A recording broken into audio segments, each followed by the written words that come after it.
भाग रहे भाग। जिंदाबाद जिंदाबाद जिंदाबाद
हम लोग को मत मारना।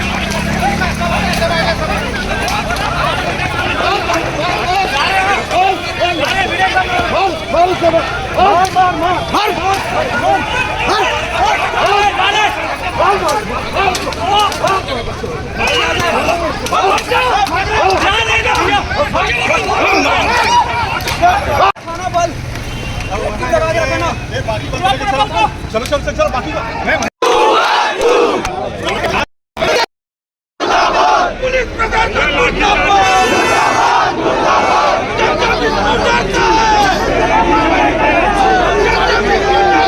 तारीख को जो माननीय पूर्व मुख्यमंत्री भूपेश बघेल जी के काफिला को जिस प्रकार से रोककर उनके सुरक्षा कर्मियों के साथ और माननीय पूर्व मुख्यमंत्री के साथ बजरंग दल के कार्यकर्ताओं ने जो हुज्जतबाजी की थी, उसके विरोध में हम लोग यहाँ पर एकत्रित हैं। और पुलिस प्रशासन से जब बात हुई तो आज मुझे जानकारी मिली है कि इसमें उन लोगों ने कार्रवाई 3 धाराओं के तहत कार्रवाई की है। हमारा आज का ये मांग है कि चूँकि पूर्व मुख्यमंत्री जी की सुरक्षा काफ़ी संवेदनशील होती है और जेड कैटेगरी की सुरक्षा है, हम चाहते हैं कि अन्य धाराओं के तहत जो हम लोग आज मांग के उस धाराओं के तहत भी उनके ऊपर अपराध दर्ज करें, क्योंकि कोई भी जनप्रतिनिधि हो, चाहे वो भारत देश के जनप्रतिनिधि, कोई भी जनप्रतिनिधि हो, जनप्रतिनिधि की सुरक्षा सर्वोपरि होती है। और इस तरीके से बिना पूर्व कोई सूचना के एक पूर्व मुख्यमंत्री जी के काफिलों को रोका जाना, उनके गाड़ी के साथ धक्का मुक्की करना, उनके सुरक्षा कर्मियों के साथ धक्का मुक्की करना, निश्चित रूप से ये नहीं होना चाहिए। छत्तीसगढ़ एक शांत प्रिय इस राज्य है और शांत प्रिय राज्य में इस तरह से माहौल हो ये। कल भाजपाई थाने आए थे, कुछ घटना घटी, सीसीटीवी फुटेज आए थे, कांग्रेसियों के ऊपर कुछ आरोप लग रहे हैं कि अपहरण किए थे, बजरंगियों को उठा के मारपीट की है, वो क्या है? देखिए, लगातार जब से भारतीय जनता पार्टी की सरकार बनी है, कांग्रेस के कार्यकर्ता हो चाहे कांग्रेस के लीडर हो, लगातार चुन चुन के अपराध दर्ज करने का काम प्रयास किया जा रहा है। बिना जांच के, बिना फुटेज के, मैंने तो अभी धारा नहीं देखा है। धारा यदि मिलेगा तो और उसमें हमारे न्यायालय के हमारे जो एडवोकेट हैं उनसे चर्चा करने के बाद इसमें कुछ बोलूँगा। विधायक आपका भी नाम ले रहे थे, रिकेश सेन बोल रहे थे कि आप भी शामिल थे, सभापति शामिल थे, तो उसको किस रूप में देख रहे हैं? चूँकि भारतीय जनता पार्टी के लोग तो ये भी कह रहे हैं कि भूपेश बघेल जी का नाम, वहाँ भूपेश बघेल जी के नाम का मुर्दाबाद करना, चूँकि संगठन का जिला मुखिया होने के नाते और महापौर होने के नाते आरोप लगाना, प्रत्यारोप लगाना ये लाजमी है। और मैं विधायक जी को कहना चाहूँगा कि आप भी एक चुने हुए जनप्रतिनिधि और हम लोग भी एक चुने हुए जनप्रतिनिधि है और जनप्रतिनिधियों का सम्मान होना चाहिए। सिर्फ आरोप लगाना ये अच्छी बात नहीं है। जैसा कि आप लोगों को पता है, 3 दिन पहले एक्स सीएम साहब का वीआईपी मूवमेंट में, मतलब उनका धरना प्रदर्शन था दुर्ग में, उसमें वो अपने घर से निकले थे। उसी दौरान बिना किसी सूचना के कुछ बजरंग दल के कार्यकर्ता जो थे, जिनके एक कार्यकर्ता के साथ एक दिन पूर्व रात्रि में मारपीट हुई थी, उस पे वो लोग इकट्ठा होकर थाने पे गिरफ्तारी के संदर्भ में कि गिरफ्तार नहीं किया गया, उस पर ज्ञापन देने होने के लिए शायद वो लोग इकट्ठा हो रहे थे बिना किसी सूचना के। और उन लोग वहाँ से सिरसा गेट से निकले ही थे कि एक्स सीएम साहब का जो है वो कारकेड, उसमें शायद थोड़ी देर के लिए रुका और उस पे फिर उनके सुरक्षा अधिकारी से उन्होंने कंप्लेन दर्ज की कि सुरक्षा में चूक हुई, तो हमने उस पर जाँच भी बैठाई और उसी दिन तत्काल फिर उनके सुरक्षा अधिकारी के कंप्लेन पे हमने FIR भी दर्ज की थी। और FIR दर्ज करके कल दिन भर उसमें चिन्हांकित कराया कि कौन कौन क्या था, किसने रोका। इसी दौरान कल इन्होंने एक घेराव की सिर्फ सूचना दी थी कि जिसमें ये मेंशन था कि 48 घंटे के अंदर अगर उनकी गिरफ्तारी नहीं होगी तो हम थाने का घेराव करेंगे, और उसके सिर्फ सूचना दी थी, जिसके संदर्भ में हमने उनको एक लिखित नोटिस भी पकड़ाया हुआ था कि आप इसके लिए प्रॉपर परमिशन ले लीजिए और परमिशन लेके घेराव व्यवस्थित ढंग से और समुचित जगह पे करिए। इसी दौरान कल चिन्हित जितने भी लोग हो गए थे, उन लोगों ने चिन्हित होकर हमको 11 नाम दिए थे। हमने 4-5 और उसमें से खोजे तो 16 लोग चिन्हित हुए थे।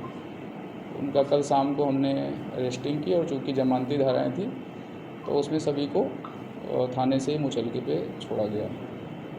और इसकी सूचना भी हमने कल शाम को, रात में भी और आज सुबह भी, जो भी आयोजन इसके करता थे, चाहे वो महापौर चरौदा रहे हों, चाहे महापौर भिलाई रहे हों, इन गया पटेल जी और मुकेश चंद्राकर जी, इन सब लोगों को हमने बताया कि कल सारे 16 लोग अरेस्ट हो गए हैं और अब इस घेराव का कोई या इसका कोई मतलब नहीं है। उनको हमने सूचित कर दिया था, आप इसको कैंसिल कर दीजिए। परंतु उन लोगों ने इस पे मतलब ये लिया कि हमने बुलाया हुआ है और हम इस पे कर लेते हैं और हम वहीं पे ज्ञापन दे देंगे। तो